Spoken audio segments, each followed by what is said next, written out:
Well, I'm in balmy Canada right now, and I think it's Oh, only, good for you. That's yeah, that's the place to be. Where, it where in is. Canada? I'm just outside of Toronto. I'll be heading there next month for the festival. Oh, excellent. Do you have a film in the festival? Oh, it's called Bring Them Down. Okay, Film, yeah. Chris Abbott and Barry Keoghan. It's an Irish film. beautiful. Well, can Mm. we talk about Irish film first? Because I'll put you on the spot and make you an ambassador of that art.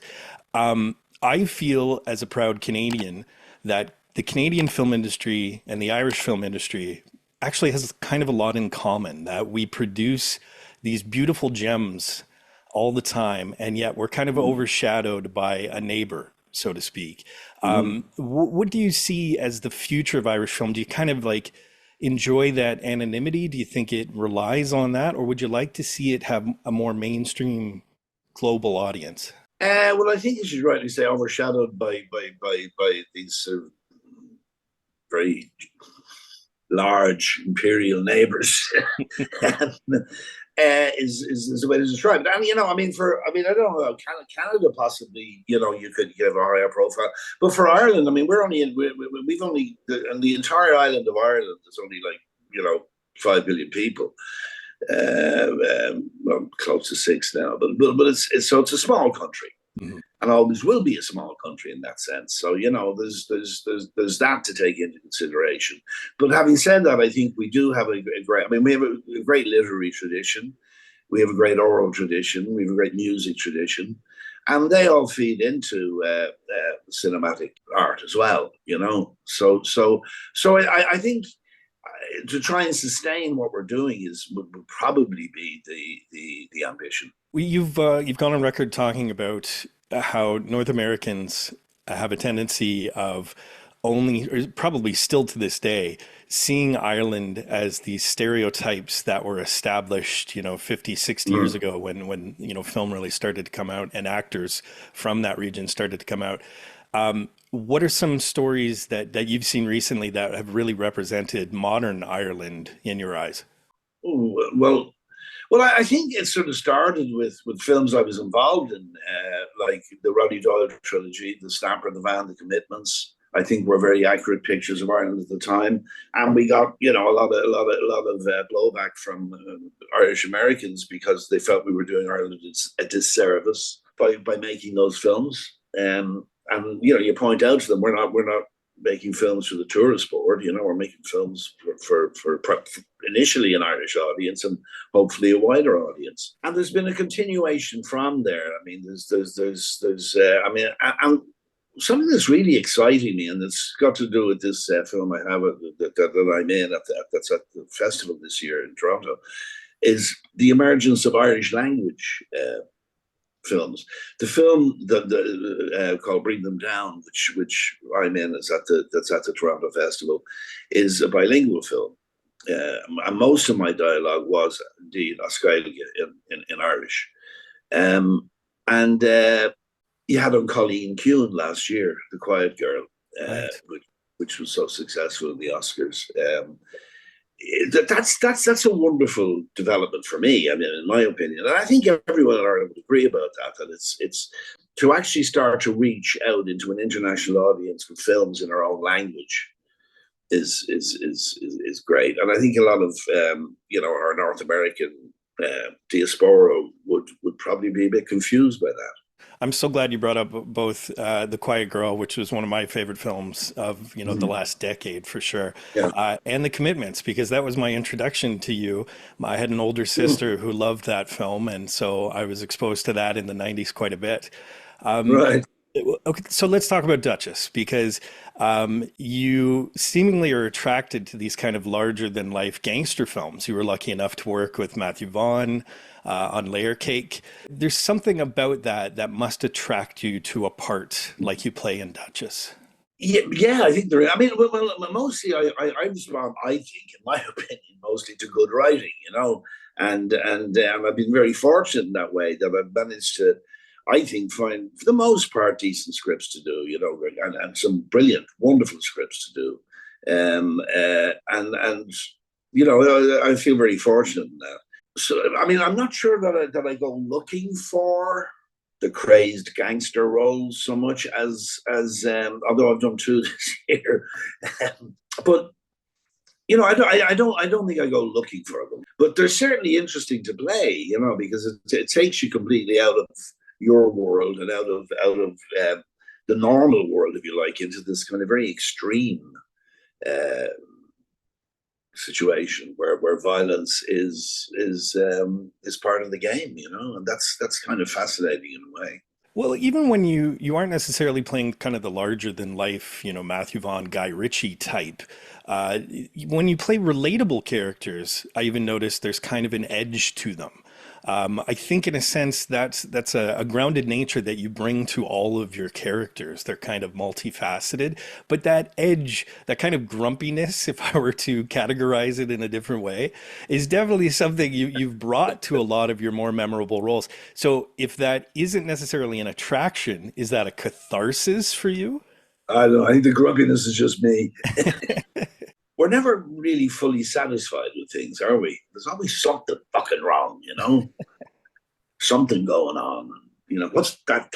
Where's, you know, and I know I'm certainly like that, and I think I suppose I do, not necessarily consciously, but I do introduce that into some of the characters in terms of as you say, grounding them a bit and just trying to make them real and relatable.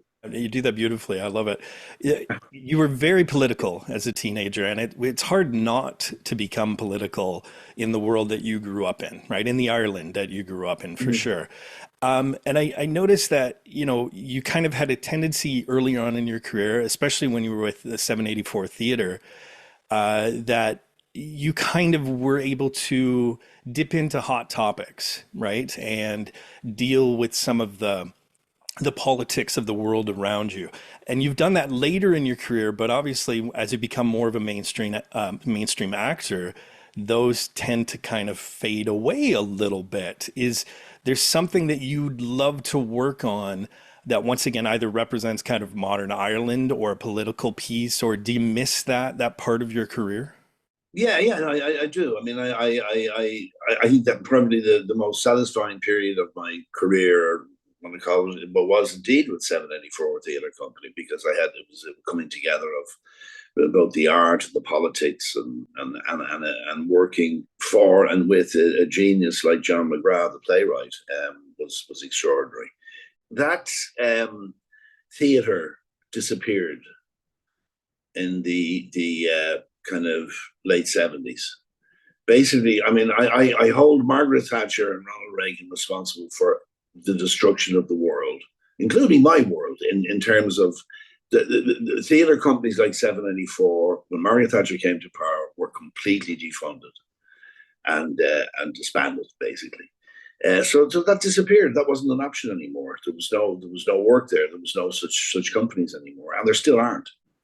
Really, political theatre companies of the kind that I worked in then.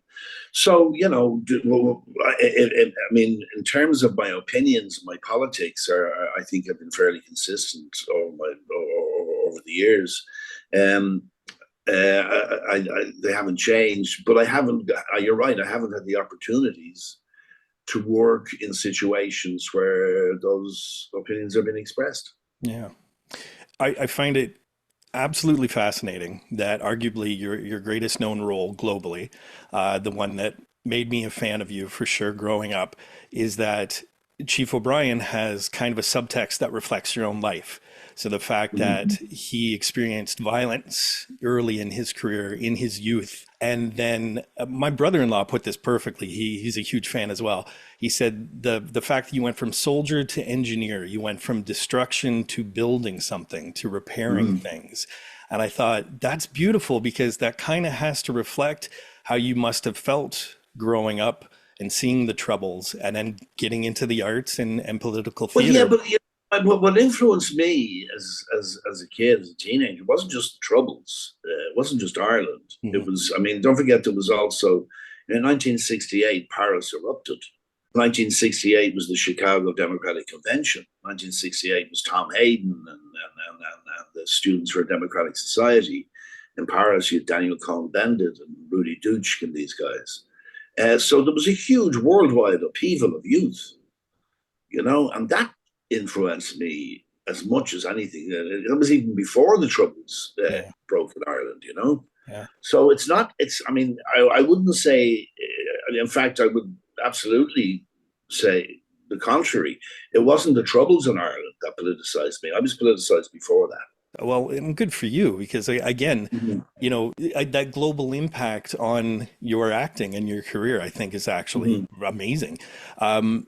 So relating once again to O'Brien, I think it's funny that I read an interview that you did last year where you're saying so many things are difficult to make, these days to get made because we have so many comic book movies and franchises and things like that.